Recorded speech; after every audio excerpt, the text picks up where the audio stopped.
Alors aujourd'hui, on va plonger ensemble dans un secret vraiment profond qui nous vient tout droit des enseignements du prophète Mohammed sallallahu alayhi wa sallam. Ça concerne un groupe de personnes, un groupe très très spécial. Et c'est un secret qui, si on arrive à le comprendre et surtout à le mettre en pratique, eh bien, il peut nous ouvrir une porte directe vers le paradis. 70 000. Ce chiffre, il n'est pas là par hasard, pas du tout. Il est vraiment au centre d'une promesse absolument extraordinaire faite par notre prophète, sallallahu alayhi wa sallam. Il a dit que 70 000 personnes de sa communauté entreront au paradis sans aucun jugement ni aucun châtiment. Juste, essayons de nous représenter un instant l'impact d'une telle nouvelle. Alors, une promesse du paradis. Pour vraiment comprendre ce que ça implique, il faut qu'on se remette dans le contexte de l'époque. Imaginez la scène. Le prophète, sallallahu alayhi wa sallam, est avec ses compagnons. Et il est en train de leur décrire une vision qu'il a eue, où on lui présentait toutes les nations passées. Il a vu des prophètes suivis par juste une poignée de gens, d'autres avec seulement une ou deux personnes, et certains même complètement seuls. Et puis, d'un coup, une foule immense, une multitude incroyable est apparue devant lui. Et c'est à ce moment précis que le prophète sallallahu alayhi wa sallam a prononcé ces paroles, après avoir vu l'immense foule de sa propre communauté. Il a révélé ce détail juste incroyable. Puis, il s'est levé et il est rentré chez lui sans rien ajouter. Et là, il a laissé les compagnons complètement absorbés en pleine réflexion sur le sens de cette promesse immense. La question qui brûlait toutes les lèvres, c'était bien sûr, mais qui sont-ils? Quel est leur secret? C'est exactement ce que les compagnons se sont demandé. Ça a lancé un débat passionné entre eux. Est-ce que ce sont ceux qui sont nés dans l'islam, ou peut-être ceux qui ont eu l'honneur de l'accompagner? L'attente, l'interrogation étaient palpables. Alors, quel est donc ce fameux secret qui rend ce groupe si spécial? Le secret révélé. Eh bien, le prophète, sallallahu alayhi wa sallam, est ressorti. Il les a vus en pleine discussion, en pleine conjecture, et il a mis fin au suspense. Non, il n'allait pas leur donner une liste de noms, il allait leur donner bien plus que ça. La clé. La qualité fondamentale qui les unit tous. Et le secret, le voilà. Il tient en un seul mot, un mot d'une puissance incroyable. Le tawakkul. C'est quoi le tawakkul? C'est ce concept de confiance parfaite, de s'en remettre totalement et exclusivement à Dieu pour absolument tout. Attention, ce n'est pas une série d'actions compliquées à faire, non, c'est un état du cœur. C'est cette certitude profonde, totale, qu'Allah subhanahu wa ta'ala est le seul aux commandes. Et ce qui est vraiment fascinant, c'est de réaliser que cette porte, elle n'est pas du tout fermée. On ne parle pas ici d'un groupe historique, d'un club privé dont les membres sont déjà connus et c'est fini. Pas du tout. On parle d'une qualité du cœur, une qualité spirituelle intérieure qui est accessible à chacun d'entre nous. Ici, maintenant. Ok, alors, 4 qualités distinctives. Comment est-ce que ce tawakkul se manifeste concrètement? Parce que le prophète, sallallahu alayhi wa sallam, il ne nous a pas juste donné le concept abstrait. Non, il a été très précis. Il a décrit 4 caractéristiques, 4 signes qui découlent tous directement de cette confiance parfaite.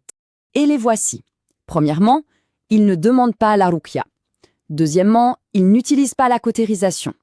Troisièmement, il ne croit pas au mauvais présage, à la superstition. Et enfin, quatrièmement, c'est en leur Seigneur qu'ils placent leur confiance. Ce qui est crucial de voir ici, c'est la structure.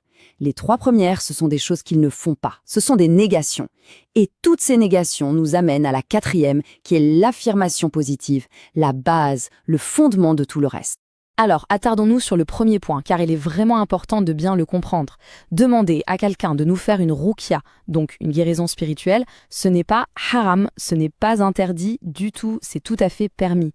Mais le fait de ne pas le demander, de s'en abstenir, ça démontre un niveau de confiance encore plus complet, encore plus parfait. C'est un cœur qui, au lieu de s'appuyer même un peu sur le guérisseur, s'en remet directement et uniquement au guérisseur suprême, Allah subhanahu wa ta'ala. Et c'est un peu la même logique pour les 2 autres qualités. Ils évitent la cautérisation, qui était une pratique médicale de l'époque, mais une pratique que le prophète sallallahu alayhi wa sallam n'aimait pas. Et la 3e, qui est encore plus forte, ils rejettent complètement toute forme de superstition, les mauvais présages, ce qui pour le coup est haram, c'est interdit. Pourquoi? Parce que la superstition, ça détourne le cœur d'Allah, ça nous fait attacher de l'importance ou de la peur à des choses qui n'ont aucun pouvoir. Et tout ça nous ramène au fil conducteur, au cœur de tout ça. Et c'est en leur Seigneur qu'ils placent leur confiance.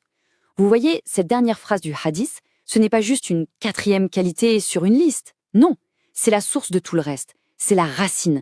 C'est parce que leur confiance en leur Seigneur est si totale qu'ils ne ressentent même plus le besoin de demander aux autres ou d'avoir recours à des moyens qui sont déconseillés ou encore d'avoir peur des superstitions. Tout part de là. Comme Dieu pourvoit aux besoins des oiseaux. Bon, maintenant on peut se demander, concrètement, dans nos vies, ça donne quoi ce tawakkul? Eh bien, pour nous aider à comprendre, le prophète, sallallahu alayhi wa sallam, nous a donné une analogie magnifique, une image très puissante qui nous montre les bienfaits bien réels de cette confiance. Il a dit, « Si vous placiez votre confiance en Dieu comme il le mérite, il pourvoirait à vos besoins comme il pourvoit à ceux des oiseaux. » Prenons un instant pour méditer sur cette parole. La confiance parfaite, ce n'est pas juste une belle idée, un concept abstrait. Non, c'est une cause directe pour recevoir la subsistance de la part d'Allah. La promesse est limpide, une confiance véritable amène une providence certaine. Et ce qui est génial dans cette analogie de l'oiseau, c'est que l'oiseau, il ne reste pas assis dans son nid à attendre que ça tombe du ciel. Pas du tout. Il sort le matin le ventre vide, il agit, il cherche. Mais son cœur, lui, il est totalement dépendant d'Allah, et pas de ses propres efforts ou de ses capacités. Il part le matin sans réserve, sans économie, sans aucune garantie, et il revient le soir, le ventre plein, comblé. C'est ça, l'équilibre parfait entre l'action, les causes et la confiance absolue en Allah. La forme la plus élevée de confiance. Jusqu'ici, on a beaucoup parlé de la confiance, du tawakkul, pour les besoins du quotidien, les choses de ce monde. Mais il faut savoir qu'il y a un niveau encore au-dessus, un niveau encore plus élevé et encore plus essentiel. C'est vrai que c'est une tendance assez naturelle. Quand on parle de tawakkul, on pense tout de suite à la subsistance, l'argent, la santé, le travail. Mais le véritable secret de ces 70 000 personnes, il ne s'arrête pas là. Il va bien au-delà. Et la distinction, elle est vraiment fondamentale. S'en remettre à Allah pour sa subsistance, pour les besoins de ce monde, c'est un certain niveau de confiance. Mais les niveaux supérieurs, la confiance la plus grande, c'est de s'en remettre à lui pour la guidance, pour avoir un cœur juste, pour être protégé du péché et finalement pour obtenir le salut. Et ça, c'est la confiance la plus profonde, la plus cruciale qui soit. En fait, tout est résumé dans ce verset de la Fatiha, qu'on récite au moins 17 fois par jour. C'est toi, seul, que nous adorons, et c'est de toi seul que nous implorons aide. Juste après avoir affirmé qu'on n'adore que lui, qu'est-ce qu'on fait? On lui demande de l'aide. Et de l'aide pourquoi, principalement? Pour la guidance, pour rester sur le droit chemin.